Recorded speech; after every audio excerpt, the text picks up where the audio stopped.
Yahweh Abba, makapangyarihan ka po sa lahat. Ikaw ang aming Diyos na lumikha sa bawat isa sa amin. Alagang-alaga kami dahil sa iyong pag-ibig, dahil sa iyong pagmamalasakit. Sa tuwing dumarating ang ganitong pagtitipon, kami po ay tumitingala sa iyo sapagkat ikaw ang aming pag-asa, ikaw ang aming tagapagligtas. Salamat ng marami, Ama. Bagamat dumaraan kami sa maraming pagsubok, nandito ka kapiling namin. Ikaw ang umaalalay at nagpapalakas, nagbibigay ng pag-asa sa iyong mga anak. Maawa kang patawarin kami, Ama, sa lahat ng aming kasalanan. Di namin ito sinasadya. Ito'y bunga lamang ng aming kahinaan. Pero kung babasahin mo ng aming puso, mahahayag, Ama, mahal na mahal ka namin. Kami po'y sayo at kami po'y gagawa ng anumang hilig mo para kami po ay makapagpatuloy sa iyong sambahayan bilang mga anak mo. Mag-aaral kami ng iyong mga salita bilang paghahanda sa nalalapit na mga kapistahan. Ito'y nagmula sa iyo para sa amin upang matamo ang iyong mga biyaya. Panginoong Yahushua, habang kami nakikinig sa nakahandang aral, ikaw nawang magsalita sa aming puso. Ikaw ang aming maramdaman sa ikalalakas ng aming pananampalataya. Ama, pakibasbasan kaming lahat, lalo na ang mga nanghihina, mga may sakit o karamdaman. Ikaw nang bahala, magkaloob ng iyong biyaya para lahat po kami makinabang sa pagtitipong ito. Pakibasbasa ng kabuhayan ng iyong mga anak, pakibasbasa ng aming abuloy ngayon sa pangalan po ng aming tagapagligtas na si Yahushua HaMashiach. Amen.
Shabbat Shalom mga kapatid, tayo po ay nagpapasalamat ng marami sapagkat binigyan tayo ng pagkakataon para magsagawa ng ganitong pagtitipon o pagsamba. Sa ating pag-aaral ay titingnan po natin ang nauukol po sa mga kapistahan ni Yahuwah Abba. Para sa iba, sila'y naniniwala na yung kapistahan ay hindi na po dapat isagawa o kaya ipagdiwang ng mga kay Kristo sapagkat para sa kanila yung mga kapistahan daw ay para sa Israel lamang. Pero wag natin kalilimutan mga kapatid, yung ating po pagtawag kay Yahushua sa pamamagitan po ng habag ni Yahuwah, tayo ay nasa isang katawan at sa katawan ng ating Panginoong Yahushua, tayo po ay nagkaroon ng bahagi doon po sa mamanahin ng Israel. Kasama po dyan yung mga biyayang dulot ng mga kapistahan ni Yahuwah Abba. Kaya napakahalagang pag-aralan natin ang patungkol po sa kapistahan ni Yahuwah. Kaya magsimula po tayo dito po sa Levitico 23 ang talatay 4. Ito ang mga takdang kapistahan ni Yahuwah ng mga banal na pagpupulong na inyong itatanyag sa takdang panahon. Ano po ang dapat natin malaman ukol po sa mga kapistahan? Ayon po sa ating binasa, ito po'y kapistahan ni Yahuwah. Opo, unang ito'y pinagkaloob o binigay sa Israel. Pero hindi po ito para sa Israel lang. Ito'y mula kay Yahweh Abba para sa pakinabang ng buong mundo. Paano po natin isinasagawa itong mga kapistahan? Huwag natin kalilimutan, dito po sa pangalang kapistahan, ito ay isang banal na pagpupulong sa takdang panahon. Sapagkat yung salitang kapistahan sa Hebreo ay ang salitang moed. Kapag mga kapistahan, plural, ito'y moedin. Kaya mga takdang panahon. Kaya pagka sinasabi natin kapistahan, ito po ay isang bahagi sa kalendaryo ng Diyos patungkol sa kanyang kaligtasan. Meron pong mga takdang panahon siya para ini-schedule niya yung kanyang gagawin para sa ating kaligtasan. Kaya po sa panahon ng mga takdang panahon na to, ayon po sa binasa natin, meron po silang isinasagawang mikra. Yung salitang mikra ay isang pagsasanay, banal na pagtitipon o convocation na meron pong pagbabasa ng mga salita ng Diyos. Sa makatwid, ito'y isang banal na pagtitipon kung kailan sinasanay nila yung gagawin sa hinaharap ng ating Yahweh Abba para sa kaligtasan ng tao. Kaya yung mga kapistahan ni Yahweh ay mga tanging pagsamba. Kung tanging pagsamba, mahalaga ito para kay Yahweh. Kung mahalaga para kay Yahweh, dapat mahalaga rin para sa atin. Kaya dapat lang malaman natin ang ukol po sa mga kapistahan ni Yahweh. Alin po yung mga kapistahan na ating pong pinagdiriwang? Meron po kasing 7 mga kapistahan na binabanggit sa Biblia. Nagsisimula po ito sa Pasko at susunod ay ang kapistahan ng walang lebadura, tapos kapistahan ng pinakapangunang bunga. Kasama po ito sa unang bahagi. Meron po kasing 3 bahagi. Yun pong kapistahan ng walang lebadura, tapos may break, di ba? Tapos meron pong kapistahan ng Sanlinggo o Shavuot, tapos may break. Tapos merong pangatlong bahagi, ito pong kapistahan ng Tabernakulo, na ito'y kasama ang mga sumusunod, yung trompeta, araw ng pagtubos, at kapistahan ng mga tolda. Lahat po yan ay mga takdang panahon. Kapag sasapi ang takdang panahon, meron pong pagtitipon ang bayang Israel. May kahulugan yung kanilang pagtitipon sapagkat meron silang sinasanay na gagawin ni Yahuwah sa hinaharap. Ano kaya yun? At anong dahilan kung bakit tayo po ay nagdiriwang ng mga kapistahang ito? Dito po sa Colosas 2:16 hanggang 17, sino man nga ay huwag humatol sa inyo tungkol sa pagkain o sa pag-inom o tungkol sa kapistahan o bagong buwan o araw ng Saba na isang anino ng mga bagay na magsisidating, ngunit ang katawan ay kay Kristo. Ano po ang ibig sabihin ng pagsasanay ng bayang Israel na kanilang ginagawa kapag sila po ay nagdiriwang ng mga kapistahan? Sinasanay nila, bagamat hindi nila nauunawa ang ganap yung kanilang ginagawa noon, pero ito ay may kahulugan para sa Ama sapagkat yun pinag-utos niya para sanayin yung gagawin niya sa hinaharap nung isugo ang Panginoong Yahushua. Kaya nga nung dumating ang Panginoong Yahushua, ayon po kay Apostol Pablo, yung mga nangyari noong unang tipan, halimbawa yung mga kapistahan, yun po'y anino ng mga bagay na magsisidating. Pero ang katawan ay ang Panginoong Yahushua. Dapat natin malaman yon. Meron palang kaugnayan yung gagampanan o tutuparin ni Yahushua doon po sa mga kapistahan. Kaya nga dahil dito, ang sabi ni Apostol Pablo, sino man nga ay huwag humatol sa inyo. Kung minsan, merong mga gumagamit ng mga talatang ito para po ituro na ito daw ay pinagbabawal ni Apostol Pablo. Para bagang sabi ni Apostol Pablo, huwag nyo nang gawin ang mga kapistahan. Pero mga kapatid, basahin niyo po ang talata. Nandiyan sa screen niyo. Yun po bang pinagagawa ni Apostol Pablo? Sinabi ba ni Apostol Pablo, huwag niyo nang gawin ang mga kapistahan? Hindi po sapagkat maliwanag ang nakasulat dyan. Ang sabi ni Apostol Pablo, huwag kayong pahatol. Ibig sabihin, yung mga sinulatan niya sa Kolose, ginagawa yung kapistahan. Tapos ang sabi niya, huwag kayong pahatol. Bakit? Sapagkat dapat lang gawin ang mga kapistahan. Sapagkat ito ay nauukol kanino? Kay Yahushua HaMashiach. Sa makatwid, kung ating pagbabatayan ang Colossus 2, ang ibig sabihin ni Apostol Pablo, huwag kayong pumayag na kayo ay hatulan dahil sa pagdiriwang ninyo ng mga kapistahan. Dahil si Yahushua ang katawan ng mga kapistahan. Huwag nating kalilimutan, yung mga taga-Kolose, karamihan ay ano po? Mga hentil, mga hindi naman nila alam ang nauukol po sa mga kapistahan ni Yahweh. Pero sabi ni Apostol Pablo, huwag kayong pumayag na kayo ay hatulan. Dapat ipagdiwang ang kapistahan dahil ito'y patungkol kay Yahushua. Sa makatwid, yung ating pagdiriwang ng mga kapistahan ni Yahweh ay ayon po sa pagtupad o kaya sa diwa ng ating Panginoong Yahushua. Paano po ba naging katawan si Yahushua ng mga kapistahan ni Yahweh? Bakit po yun sinabi ni Apostol Pablo? Ano po bang dahilan kung bakit naparito ang ating Panginoong Yahushua? Pakinggan po natin ang nakasulat po sa Lucas, dito po sa 4:43 at 44 pa. Subalit sinabi niya sa kanila, kailangan ko ring ipangaral sa ibang bayan ang magandang balita ng kaharian ng Diyos, sapagkat ako ay sinugo para sa layunin ito. Kaya't siya'y patuloy na nangaral sa mga sinagoga ng Judea. Ano pong dahilan kung bakit sinugo ang ating Panginoong Yahushua?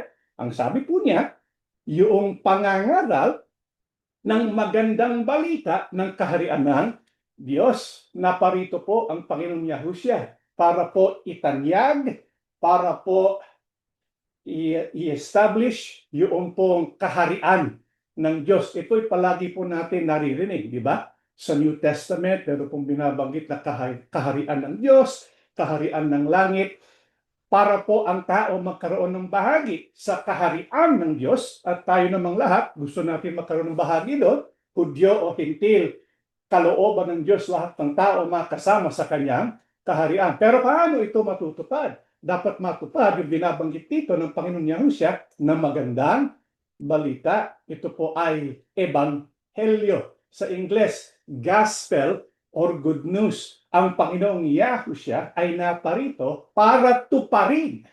Hindi lang para ipangaral, sapagkat pag sinasabing ipangaral, ang kahulugan noon para kay Yahushua, ipangaral upang matupad ang ebanghelyo ng Yahweh Aba. Sa makatwid, si Yahushua ay katawan ng mga kapistahan ni Yahweh dahil sinugo siya ni Yahweh para tuparin ang ebanghelyo o magandang balita ayon sa mga takdang panahon. Si Yahushua ang magiging pinakakatawan ni Yahweh para matupad yung panukala niya para sa kaligtasan ng tao. Paano po ito tutuparin ng ating Panginoong Yahushua? Kasi meron pong binabanggit ng mga kapistahan, nagsisimula po ito saan? Passover, di ba? Yung pong tinatawag na Paskwa, doon po sa Tagalog, Passover po yun.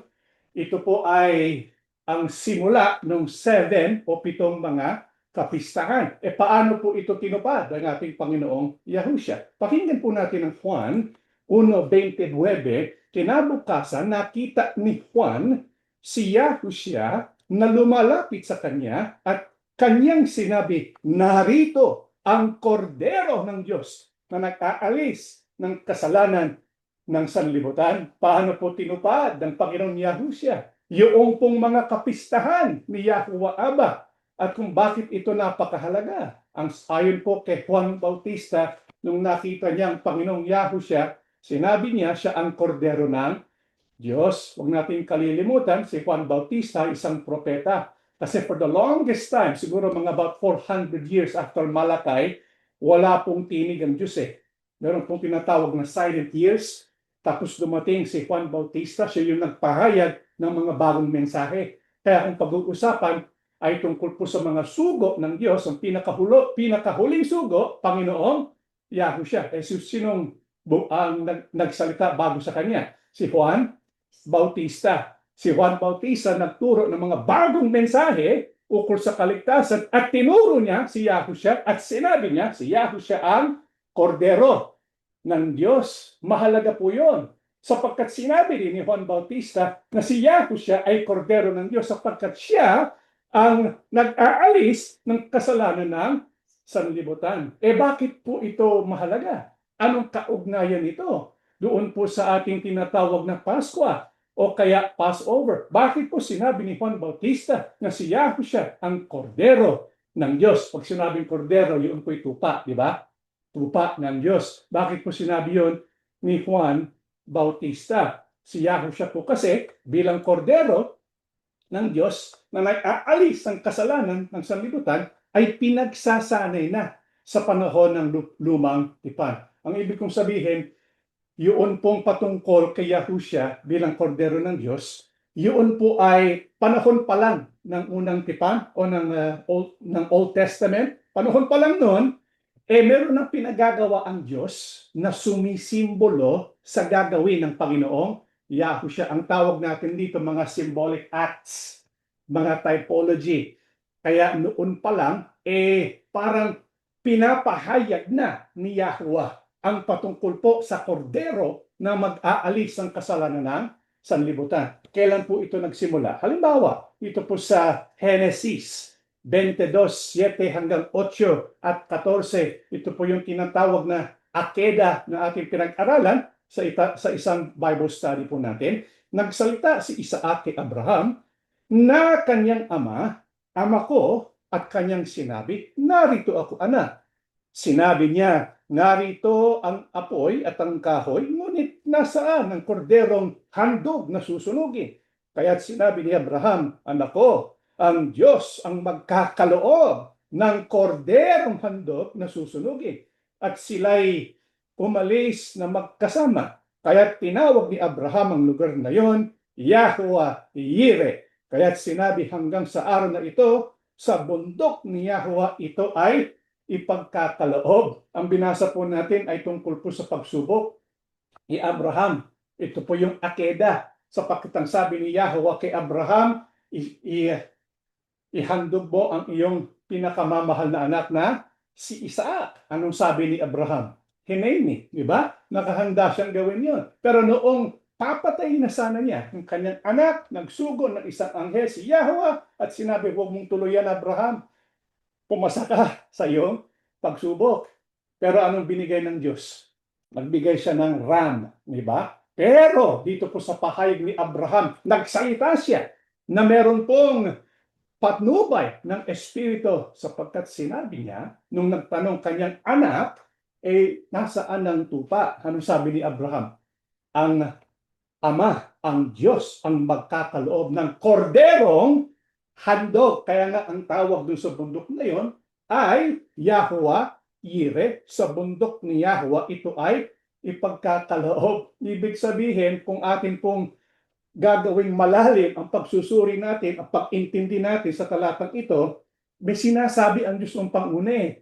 Meron po siyang ihahandog na kordero para sa ating kasalanan. Doon po sa Mount Moriah, na alam po natin ngayon, ay doon po sa Jerusalem. Sa makatwid, pinapahiwatig yung gagawing paghahandog ni Yahuwah sa kanyang anak na si Yahushua bilang kordero. Kaya sabi ni Juan, kordero ng Diyos, nag-aalis ng aking kasalanan. Kaya pinagsanay na di ba? Noon pang panahon ni Abraham. Ngayon, dumating ang panahon ni Moises. Ano pong sinabi ng Diyos? Pakinggan po natin sa Exodo 12:5 hanggang 8. Ang inyong kordero ay walang kapintasan.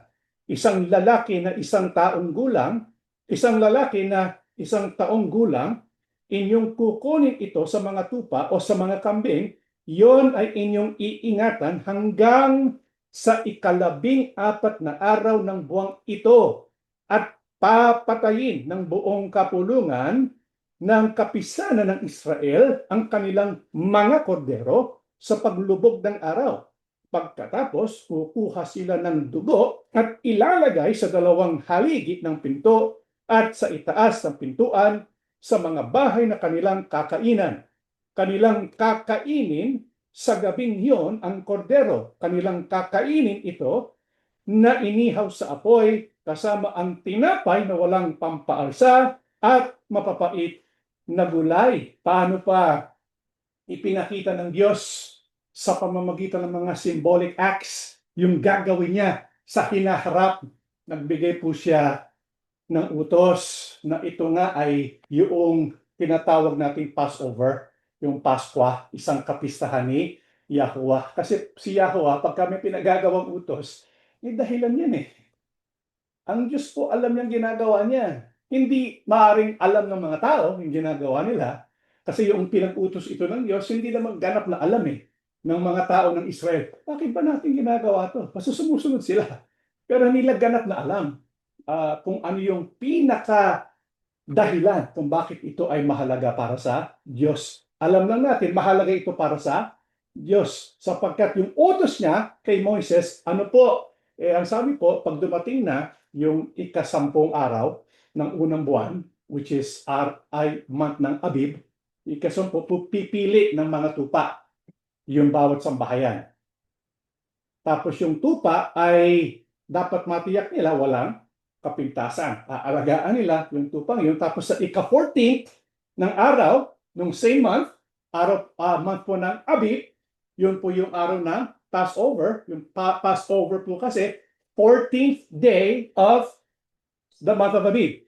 Pag dumating na yung 14th day, ano po yung gagawin nila? Ipapatayin yung pong tupa. Pagkatapos sa patayin yung tupa, yung pong dugo ay kukunin sila ng konting dugo at ilalagay sa dalawang halig ng pinto at sa itaas ng pintuan. Tapos pag dumating na yung gabi, kakainin nila yung kordero o yung tupa. Siyempre, ilulutuin nila sa apoy. Tapos kakainin nila kasama po yung tinapay na walang levadura. Kaya ito po ay utos ng Diyos noon po sa panahon ni Moises. Ito'y kasama doon po sa kapistahan. Anong ibig sabihin nun? Bakit ito pinagawa ni Yahuwah sa Israel? Tuloy po natin ang pagbasa sa 11 hanggang 14. Kapag kakainin na ninyo ito, dapat nakabihis na kayo, nakasandalyas at may hawak na tungkod. Magmadali kayo sa pagkain ito. Ito ang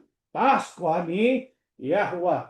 Sa gabing yun, lilibutin ko ang buong Ehipto at papatayin ang lahat ng panganay na lalaki, maging tao man o hayop, at paparusahan ko ang lahat ng Diyos-Diyusan sa Ehipto. Ako si Yahuwah. Dugo ang magsisilbing palatandaan ng mga bahay na inyong tinitirhan. Lahat ng bahay na makita kong may pahid ng dugo ay lalampasan ko at walang pinsalang mangyayari sa inyo habang pinaparusahan ko ang buong Ehipto. Ang araw na ito'y ipagdiriwang ninyo sa lahat ng inyong salinlahi bilang pista ni Yahuwah. Sa pamamagitan nito'y maaalaala ninyo ang aking ginawa. Ano po ang kahulugan? Noong pinagawa ng Panginoong Yahuwah sa bayang Israel, ito po pala ay para maligtas ang Israel sa gagawin ni Yahuwah na pagpatay sa lahat ng panganay na lalaki. Kasi pag dumating yung panahon na yon, anong sabi ni Yahuwah? Sabi niya, kapag meron siyang nakitang bahay na may pahid ng dugo, anong dugo yon? Dugo ng kordero, sapagkat yung kordero na yon, bago lumubog yung araw, ay pinatay na. May dugo, pinahiran doon po sa pintuan. Pag nakita ni Yahuwah yon, ilalampasan niya yung bahay na yon. Ibig sabihin, maliligtas yung bahay na yon o yung sambahayan yon sa loob ng bahay na yon sa darating na salot o kaya pagpatay. Kaya yung pong Passover, ibig sabihin yung galit ng Diyos passes over them. Paskwa, ito po ay ginagawa ng 14th, pero yung 14th na yon, ilang saglit lang, magiging 15th na. Yun pong unang araw ng Feast of Unleavened Bread o kaya kapistahan ng walang levadura. Kaya nga, yung kinakain po nila, yung Passover meal, ang sabi ng Diyos, dapat magmadali kayo. Kaya nga, yung pong tinapay ay ginawa na walang lebadura, walang ang tawag doon? Pampaalsa, sapagkat wala silang time. Nagmamadali po kasi sila. Ayan po yung Passover meal. Kaya yung Passover meal, kinakain po yun sa panahon ng Feast of Unleavened Bread. Yung pagpatay doon po sa tinatawag na tupa o kordero, yun ay nangyayari sa 14th. Usually po sa end of the 14th, at the beginning, tapos magkakaroon na ng simula ng the 15th. Kasi sa panahon ng mga Hudyo, sa panahon ng unang Kristiyano, yun pong sunset, yun ang simula po ng araw. Kaya, 14, malapit na matapos yung araw, o yung 14th, tapos magsisimula na yung 15th, nagsasagawa ang senaryong ito. Kaya, ito po ay pinagawa noon pa ni Yahweh. Kaya kung titingnan po natin, yung tungkol po sa kordero, nagsimula po kay Abraham, di ba? Tapos kay Moises. Tapos, kailan po ito tinupad ng Panginoong Yahushua? Dito po sa Juan 19, 14, 16, noon ay paghahanda ng Paskwa. Ibig sabihin, ito po ay araw ng 14th. Araw po ng 14th. Kaya ito po ay sa bandang umaga, mga 6 a.m. At nooy, mag-iika-6 na oras. Sinabi niya sa mga Hudyo, narito ang iyong hari. Sila'y nagsigawan, ilayo siya, ipako siya sa krus. Sinabi sa kanila ni Pilato, ipapako ko ba sa krus ang inyong hari? Sumagot ang mga punong pare, wala kaming hari libang kay Caesar. Nagsipsipan. At ibinigay ni Pilato si Yahushua sa kanila upang maipako sa krus. Nang matanggap ni Yahushua ang suka, ay sinabi niya, natupad na, at itinungo ang kanyang ulo at siya'y ay namatay. Kailan po natupad? Yung sinabi ni Juan Bautista na si Yahushua ay kordero ng Diyos na nag-aalis ng kasalanan ng tao. Natupad yan nung si Yahushua ay naging Passover Lamb. Sapagkat yung binasa po natin ay araw po ng 14th of Abib, paghahanda ng Paskwa. Sapagkat sa araw na yan, pinapatay yung mga lambs para sa Passover. Tapos ano nangyari nung umaga ng 6 a.m.? Pinasyahan ni Pilato na si Yahushua ay ipako sa krus. Napako siya sa krus ng 9 a.m.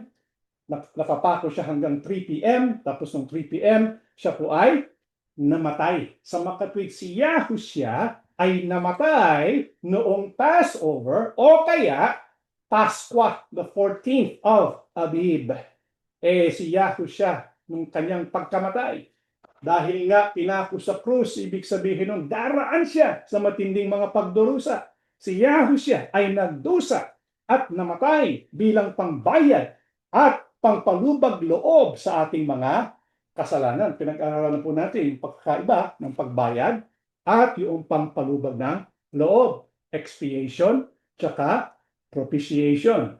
Kaya yung pagdurusa at kamatayan ng Panginoong Yahushua ay nauukol po sa ating kaligtasan. Yan pong pinaka-foundation ng gospel, sapagkat kailangan mamatay ang Panginoong Yahushua para sa ating kasalanan. Ngayon, dahil namatay si Yahushua HaMashiach, ibig sabihin, ititigilan natin yung kapistahan. Yung kasi iniisip ng iba Hindi natin kailangan alalahanin pa yung kapistahan o kaya tagdiwang pa yung kapistahan sapagkat natupad na ng Panginoong Yahushua. Yun ang sinasabi ng iba. Pero anong sabi ni Apostol Pablo?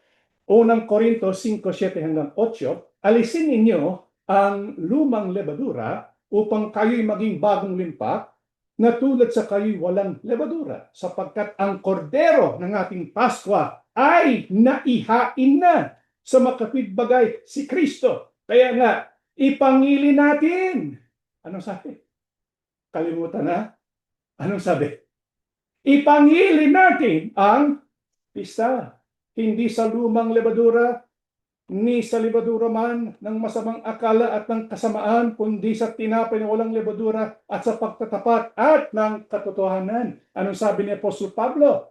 Sapagkat alam ni Apostol Pablo, si Yahushua ang naging kordero ng Diyos at siya'y namatay noong Passover para sa ating kasalanan. Ang sabi niya, Isipin nyo, mga kapatid, sa mga taga-Korinto, nandito ang kordero ng ating Paskwa na ihain na, ibig sabihin, namatay siya, nabuhay na mag-uli, natupad ni Yahushua yung pinakamensahe ng Paskwa sa makatwid. Anong dapat gawin? Dapat ay ipangilin natin yung kapistahan. Bakit? Sapagkat yan ay nauukol po sa ginawa ni Yahushua para matupad yung tinatawag nating good news o ebanghelyo na ito'y nakabatay alinsunod sa kapistahan ni Yahweh.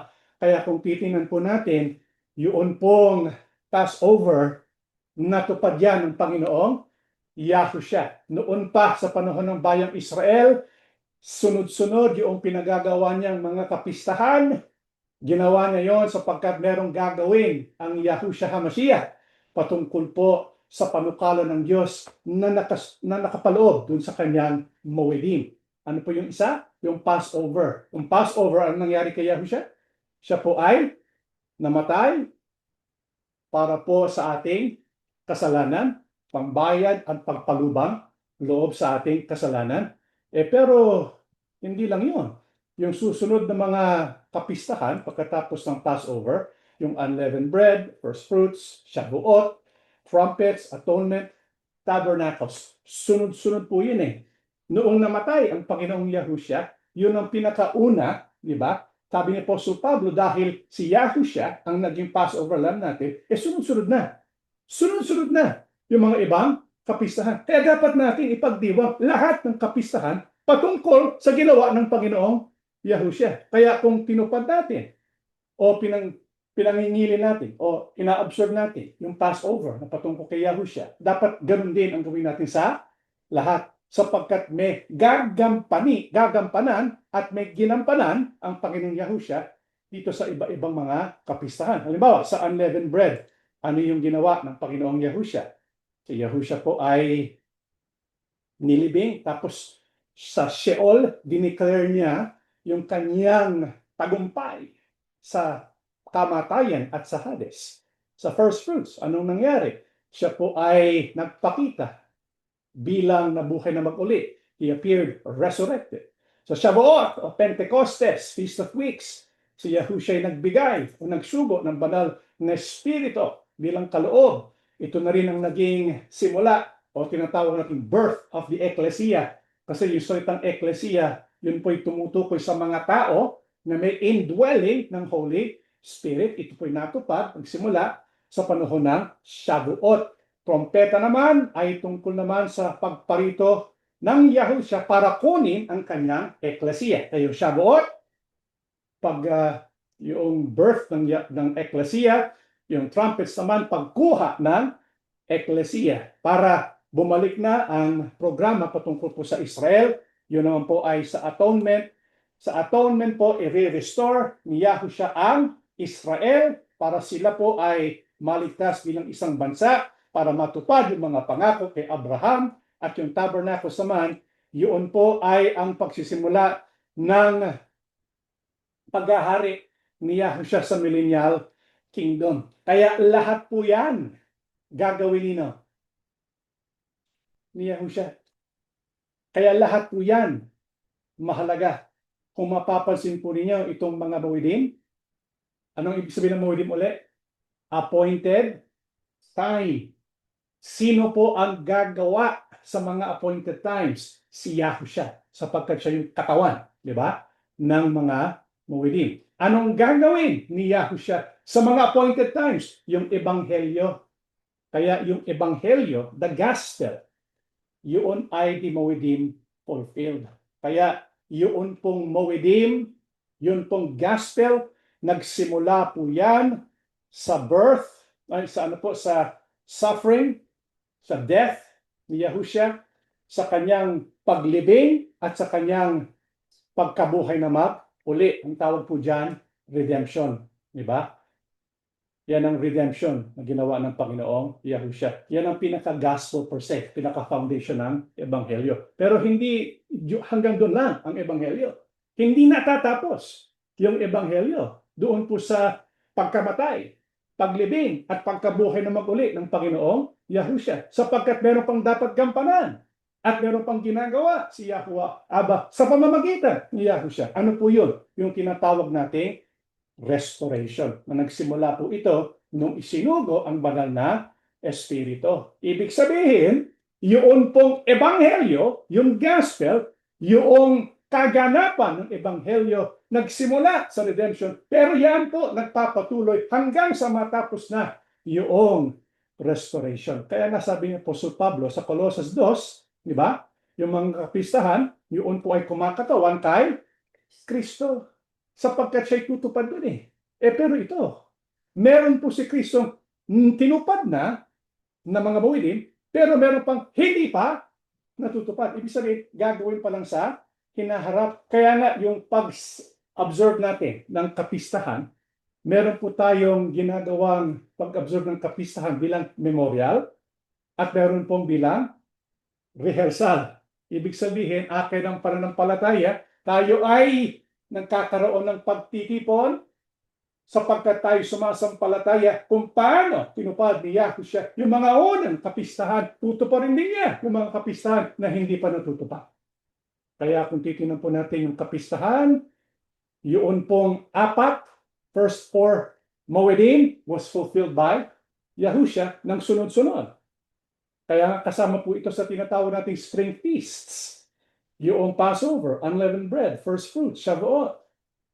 Lahat po yan tinupad ng Panginoong Yahushua. Kaya yung pagdiriwang natin tungkol po sa first four feasts, ito po ay bilang memorial. Inaalaala natin yung ginawa ng ating Panginoong Yahushua.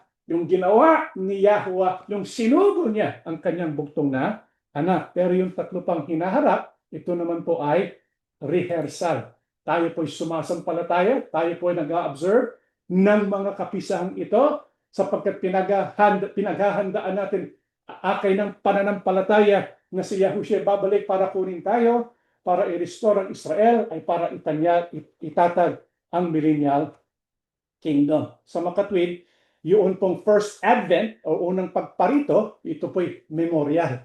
Pero yung susunod, yung second advent po niya, ito po ay rehearsal. Kaya yung ating pagdiwang ng mga kapistahan ni Yahuwah ay memorial at rehearsal. Dahil po tayo ay tinubos ni Yahuwah sa pamamagitan ng pagkamatay ni Yahushua at patuloy na gumagawa si Yahuwah para tayo ay ganap na magkaroon ng kaligtasan. Dahil dito, anong dapat na maging tugon natin sa tuwing pinagdiriwang natin ang mga kapistahan ni Yahuwah kung kailan tayo po'y tinubos sa pamamagitan ng dugo ng kanyang anak. Ito po sa awit 107, 1-2, mga pasalamat kayo kay Yahuwah sapagkat siya'y mabuti, sapagkat ang kanyang kagandahang loob ay magpakilanman. Sabihin gayon ng tinubos ni Yahuwah na kanyang tinubos sa kamay ng kaaway. Ano ang dapat na maging damdamin at tugon natin kapag dumarating po ang mga kapistahang ito, kung kailan inaalaala natin yung ginawa ni Yahuwah na tayo tubusin mula sa kamatayan para tayo magkamit ng kaligtasan at buhay na walang hanggan, dapat lang tayo magpasalamat. Mahalaga po sa isang tao o lingkod ng Diyos na siya ay mayroong pusong mapagpasalamat. Tayo po ba, mga kapatid, ugali ba natin na magpasalamat kay Yahuwah? Kasi sa maraming tao, agad silang nakakalimot kapag mayroon pong mabigat na suliranin, mabigat na problema, naaalaala ng Diyos. Pero kapag nawala na yung problema, nakakalimutan. Katulad po noong 10 ketongin, ilan ba yung pinagaling ni Yahushua? Lahat eh. Ilan lang ang bumalik para magpasalamat? Isa lang. Ugali po kasi ng tao na pag natanggap nila yung biyaya, agad nakakalimutan si Yahuwah. Pero mga kapatid, kung atin pong pag-aaralan ng Biblia, yung Old Testament at New Testament, may kaugnayan po eh. Yun pong remembering, alaala, tsaka pagpapasalamat. Mahalaga po yun para sa ating pananampalataya. Dapat maging ugali ng isang lingkod ng Diyos na nag-aalaala siya. Kaya na napansin po ninyo, sa panahon pa ng Old Testament, kapag ka mayroong milagro, anong ginagawa ng mga anak ng Diyos? Nagtatayo ng mga bato, di ba? Bilang paalala, sapagkat inaalaala nila yun eh. Mahalaga yung pag-aalaala sapagkat ugali ng tao makalimutan. Ang kagandahang loob ng Diyos. Kaya may programa ang Diyos na nilagay para systematically aalalahanin natin yung kanyang kagandahang loob. Kasama po dyan yung Moedim. Yung Moedim sa panahon ng bayang Israel, ibinigay para maalaala nila yung ginawa ni Yahweh sa kanila nung niligtas sila mula sa Ehipto. Mahalaga din po para sa atin yan. Dapat tayo ay magpapasalamat.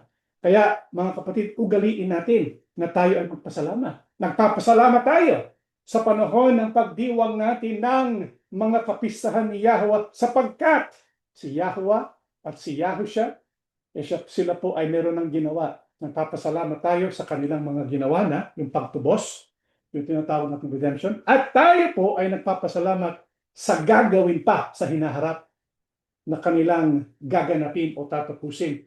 Iyan po ay ang restoration. Kaya sa panahon po ng bayang Israel, paano po nila pinapahayag yung kanilang pagpapasalamat? Deuteronomio 16, makaitlo sa isang taon na ang inyong mga lalaki ay magsisiharap kay Yahweh mong Diyos sa datong kanyang pipiliin, sa kapistahan ng tinapay na walang lebadura, at sa kapistahan ng mga sanlinggo, at sa kapistahan ng mga tabernakulo.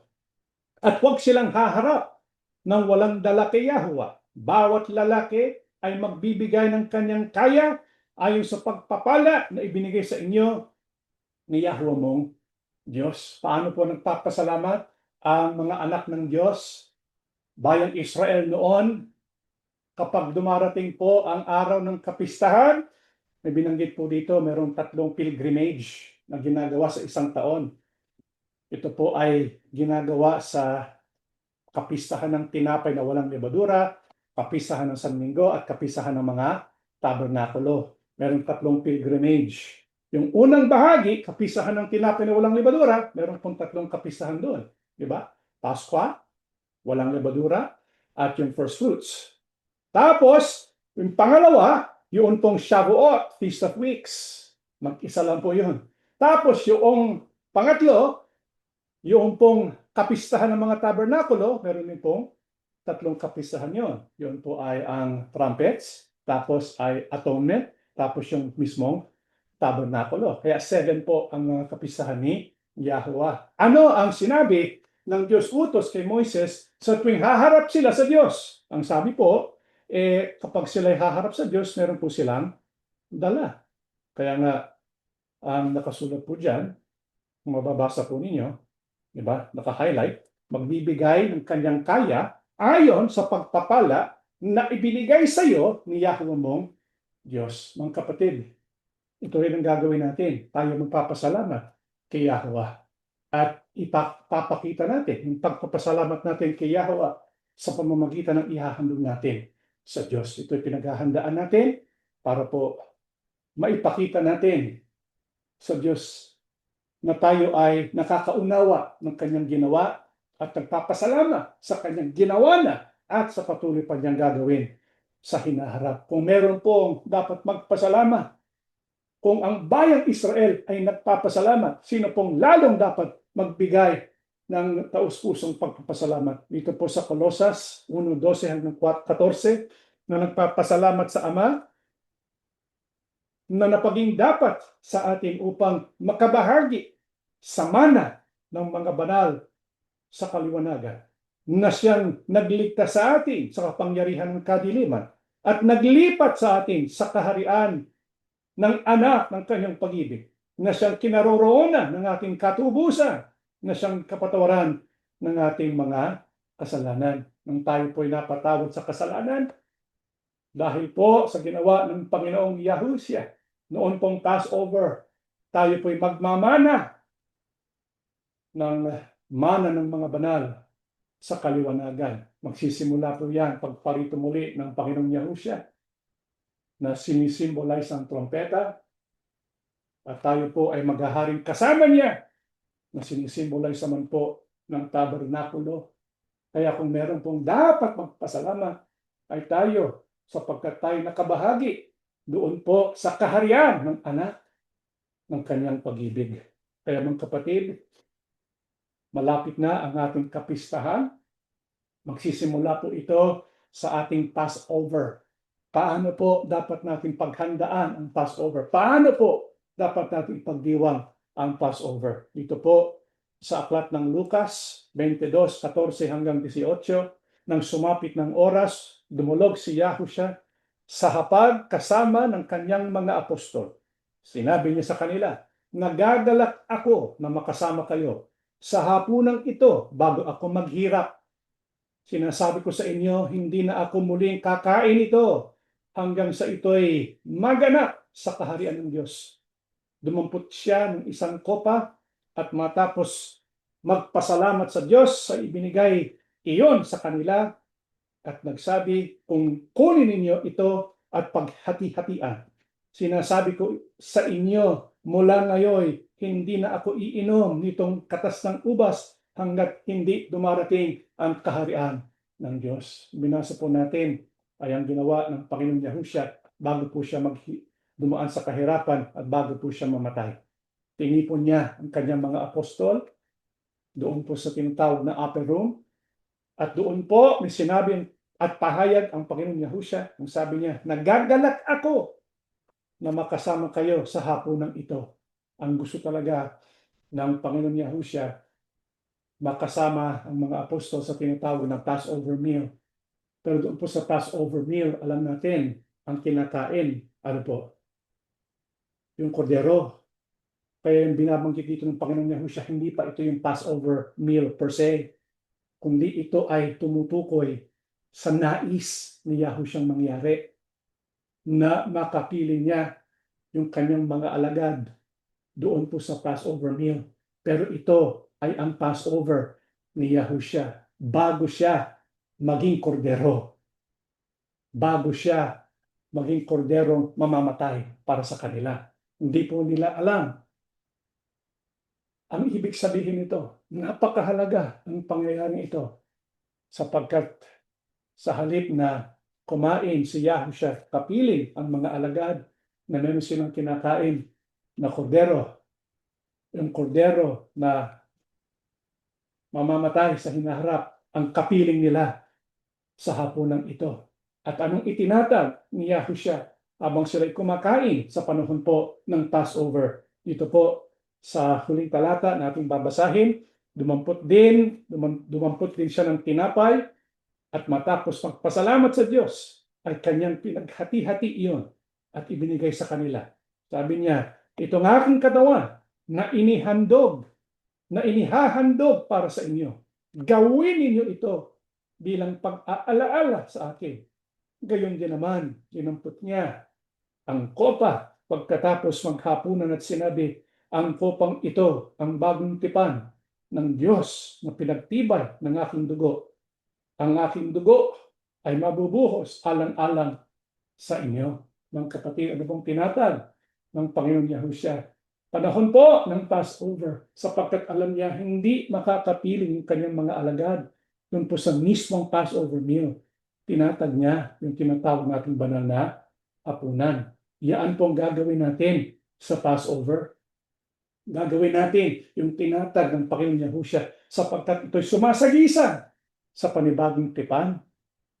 Sumasagisag sa gagawin niya within just a matter of hours.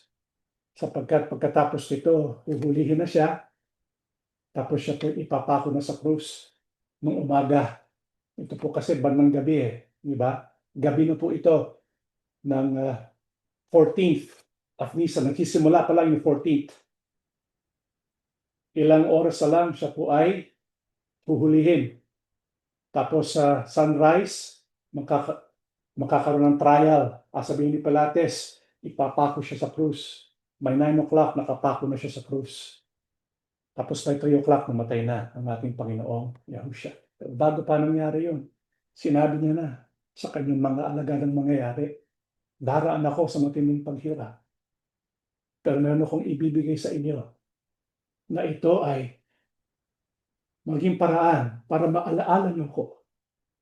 Kaya ang sabi niya, nandito ang tinapay, pinagpasalamat, pinaghati-hati, binigay sa mga alagad, itong aking katawan. Tapos binigay niya ang kopa, itong aking dugo na nabuhos alang-alang sa inyo.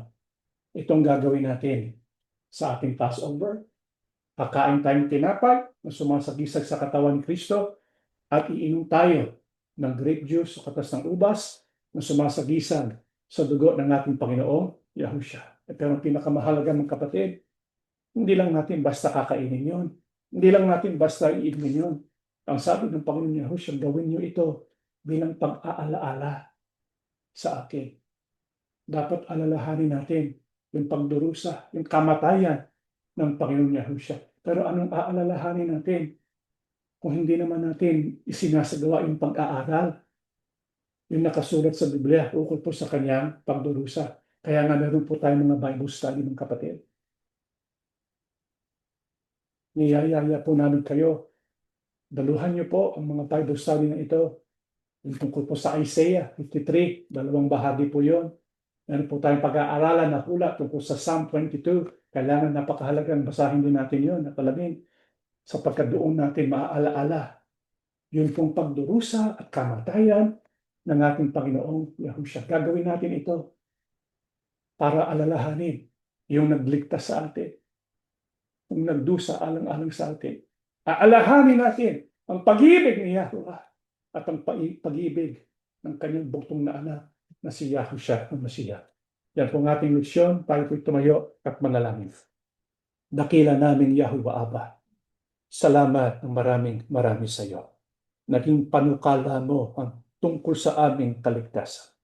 Alam mo, bago pa kami nilikha, na kami po'y mahuhulog sa pagkakasala at mangangailangan ng pagtubos. Salamat. Alam mo na ang iyong dapat gawin.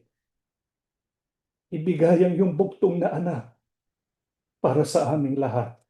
Di man kami karapat-dapat. Ito'y pinili mo at ito po ay ayon sa iyong puso sapagkat ang pag-ibig mo hindi nagmamaliw at ang pag-ibig mo ay para sa iyong mga anak. Nangangako kami, gagawin namin ang aming bahagi. Di kailanman kakalimutan namin ang iyong sakripisyo at ang sakripisyo ng iyong bugtong na anak. Panginoong Yahushua, salamat ng marami. Sumasampalataya kami. Ikaw na ang kordero ng Diyos na nag-aalis ng aming kasalanan. Salamat. Nagdusa ka, namatay ka ng kamatayan sa krus. Dahil sa iyong pag-ibig sa aming lahat, aalalahanin namin yon sa mga susunod na araw. Gawin mo kaming masisipag sa pag-aaral ng iyong mga salita. Pakilikha po isang pusong masunuri at naghahangad na makapiling ka. Ang aming pakisuyo, huwag mo kaming kalilimutan. Binigay mo na ang iyong buhay. Alam namin nakahanda kang ikaw ang aming makapiling. Ngayon pa lamang magpakaranas ka. Kailangan ka ng iyong mga lingkod, lalo na ang mga nanghihina ng loob, lalo na ng mga mabibigat na karamdaman. Ikaw ang aming pag-asa. Dahil po sa iyong mga sugat, gagaling kami. Sumasampalataya kami doon sapagkat ang ginawa mo ay perpektong handog. Ikaw po ang dahilan kung bakit kami nakahaharap sa Ama at kami nakahaharap sa iyo. Ama, pakibasbasan po ang bawat sambahayan.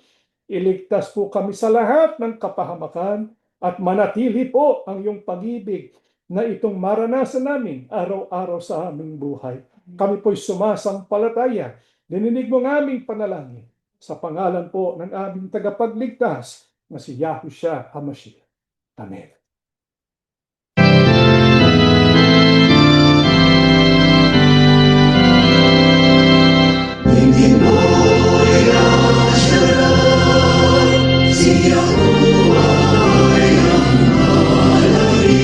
Siya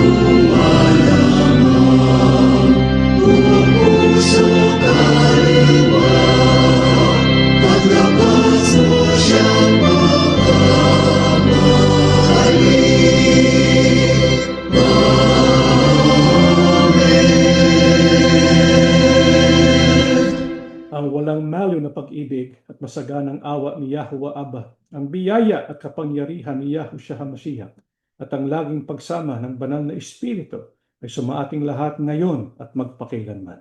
Amen.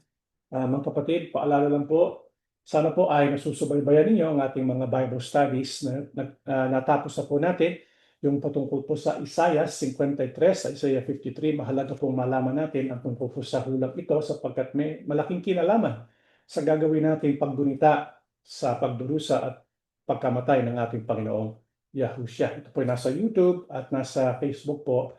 Kung hindi pa niyo napapanood part 1 at part 2, tapos yung the logos sa susunod na linggo, Mary Announce Yahushua, tsaka the King on the Cross at Golgotha, doon ay ipapakita natin yung tagumpay ni Yahushua.